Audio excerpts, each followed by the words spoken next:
மே மாசம் வெயில் கொளுத்தது, ஊட்டி கொடைக்கானல் எல்லா உழவர் பெருமக்களும் பொதுமக்களும் போயிட்டு இருக்கிறீங்க. குழந்தைகளை கூட்டிட்டு போக வேண்டிய ஒரு ஆக்கப்பூர்வமான இடம் இருக்குது. அதாவது மே 24 திருப்பூர் மாவட்டம் பல்லடத்துல இருக்கக்கூடிய வனாலயத்துல பாத்தீங்கன்னா, ஜனனி மற்றும் அவரோட நட்பு அமைப்புகள் எல்லாம் இணைந்து உயிர் சூழல் 2026 அப்படிங்கிற ஒரு நிகழ்ச்சியை நடத்துறாங்க. அந்த நிகழ்ச்சியில பாத்தீங்கன்னா, நீர், நிலம், சுற்றுச்சூழல் குறித்த ஒரு ஆக்கப்பூர்வமான நிகழ்ச்சி.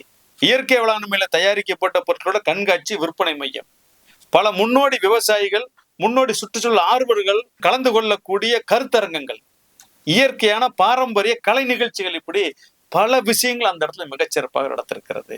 இந்த நிகழ்ச்சி ஒருங்கிணைக்கிறது யாருன்னு பாத்தீங்கன்னா, வனம் இந்தியா, தாய் அறக்கட்டளை, ஏர்வளம், ஐடியல் சோலார், ஐந்துணை, இயல் சொல்லி பல அருமையான மிகச்சிறந்த ஆர்வலர்கள், இயற்கை விவசாயிகள், சுற்றுச்சூழல் ஆர்வலர்கள் ஒருங்கிணைப்பு செய்யறாங்க. இவர்கள் எல்லாருமே இயற்கைக்காக, விவசாயிகளுக்காக அரும்பாடுபட்டு செயல்படக்கூடியவர்கள். ஆக இவர்கள் அனைவரும் முன்று நடத்தக்கூடிய இந்த நிகழ்ச்சிக்கு அனைத்து பொதுமக்களும் தங்கள் குழந்தைகளோடு, குடும்பத்தோடு, விவசாயிகளும் வந்து கலந்து கொண்டு அந்த நிகழ்ச்சியை நல்லா பயன்படுத்திக்கணும். இது போன்ற நிகழ்ச்சியெல்லாம் அடிக்கடியில் ஏற்பாடு பண்ண மாட்டாங்க. ஆக இந்த நிகழ்ச்சியை பயன்படுத்தி கொண்டு எல்லாரும் இந்த நிலத்தை பற்றி, நீரை பற்றி, சுற்றுச்சூழலை பற்றி கற்றுக்கொண்டு ஆர்வத்தோடு தங்கள் வாழ்க்கையிலே இந்த உலகத்தையும் சுற்றுச்சூழலை மேம்படுத்திட உங்களை அனைவரையும் நாங்கள் அன்போடு அழைக்கிறோம்.